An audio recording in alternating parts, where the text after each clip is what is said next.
Maatiyaas taa'ee hundinuu bakka jirtanitti ni gaafa salaamtaan ta'e isin agarsiisaa irra viidiyoo gabaabaa tokkoon qabadhee isin dhiyaatee jira. Viidiyoon keenyaas akkamitti YouTube chaanaalii keenyaaf viidiyoo keenyaaf sabskraayibarii guddaa fi akkasumas viiyuus wachaaworis siistamoota ittiin dabalannu keessaa isa tokko yeroo baay'ee aappiin bilbila keenyarra jiru kanneen akka iimoo akkasumas feesbuuk peejii, tiiktookii, telegiraama, guruuppii garaagaraa irratti viidiyoolee keenya sheer godhuudhaan akkamitti akka subscriber keenya dafee nu guddatu godhuun isa tokko isaan sanga isaa irra iimoo irratti akkamitti friendii or friend of friendii bilbila keenyaa irratti akkamitti akka subscriber keenya dabalannuun qabadhee dhiyaadhee jira. Kallattumaaniin gara viidiyootti isin seenaa.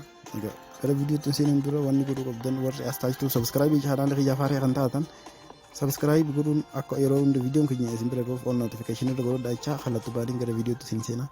YouTube chaanaalii erga kanatti banatanii aappii YouTube irra seentanii boodatti maal gootanii deemtanii iimoo friend of friend irratti viidiyoo keessan share godhuun akka viiyuun keessan guddatuuf maal gootanii gara profaayiliin keessan jirtutti dhuftan gama gubbaa irratti achiin booda your channel waan jettu jira. Your channel irra seenuudhaan karuma salphaa ta'een maal gootanii gad deemtan ergasiin booda listiin or baay'inni viidiyoolee keessanii ni jira. Akkanatti baay'eetu jira. Isaan san keessaa viidiyoo barbaadan akkam gootanii haruma salphaa ta'een ni dhuftan.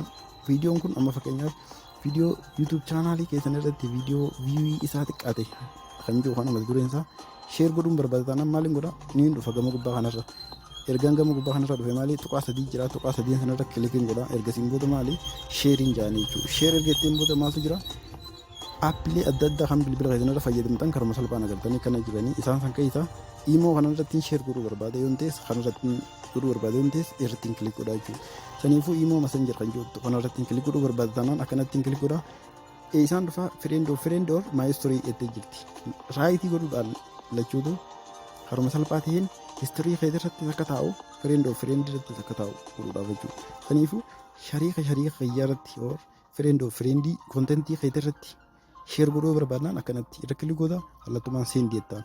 Saniifuu istorii keessarra taa'ee sa'aa 24 shariikota keetii akkasumas yookiin friend of your friendiin kalma salphaa ta'een YouTube chaanaalii viidiyoo YouTube chaanaalii jala jiru kana daawwachuu danda'a jechuudha. Akkasumas karaa biraatiin aappiin iimoo biraa yoo jiraate sheer gootanii amma fakkeenyaaf akkasitti ni dhuftanii mallattoo sheer waan jettu sanarra ni buutanii karuma salphaa ta'een maal gootanii ni dhuftan. Amma fakkeenyaaf iimoo biraa aappii iimoon kun gosa hedduu jira. Isaan keessaa amma fakkeenyaaf iimoo messengerii kanarratti godhataanaan akkasitti kana ammaan irra goonee jira ni deebina maal goona sheer gootanii jechuudha. Isa lammaffaadhaan jechuudha. Akkasumatti qastii tuqaa sadiin kanarra goonee sheer jettanii karuma salphaa ta'een iimoon bu'aa guddaa qaba asirratti akkasitti ni barbaaddatanii iimoo kam irra sheer godhuu barbaadanii jechuudha.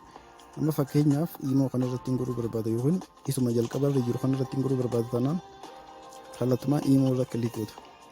Erga iimoo irra kilik gootan akkanatti isinii dhufa gama gubbaa irratti friend of friend my story jira. Saniifuu friend of friend irra sheer gootan nama shariika kontaantii shariina keessan qabu irrattis dan jettaniini sheer taa'uun kuni viidiyoon kuni haruma salphaan chaanaaliin keessan guddachuu danda'a jechuudha. Akkasumas feesbuuk irratti akkamitti sheer goonaa warreetan immoo viidiyoo maqaa isa YouTube channel maqaa isa jala seentanii akkuma iimoo irra sheer gootan kanatti maal gootanii kanaan sheer godhuu barbaadatan tuqaa sadiin irra kilik godhaa kallattumaan sheeriin jaanii feesbuuk ni dhufa akkuma iimootti. Or sheer kooppii linkii fuutanii jala kaa'uu ni dandeessan. Haruma salphaa ta'een kooppii linkii waan jettu kanarra dhuftanii ni deebitan dubboota akkasitti. Ergasiin booda maaltu jira akkanatti ni hirkiftanii feesbuuk isin fayyadamaa jirtan ni banattanii jechuudha. Feesbuuk erga fayyadamaa jiraattan erga bantan booda haruma salphaa ta'een maal gootanii istoorii bakka itti jira peestii gootanii jechuudha kallattumaan irratti.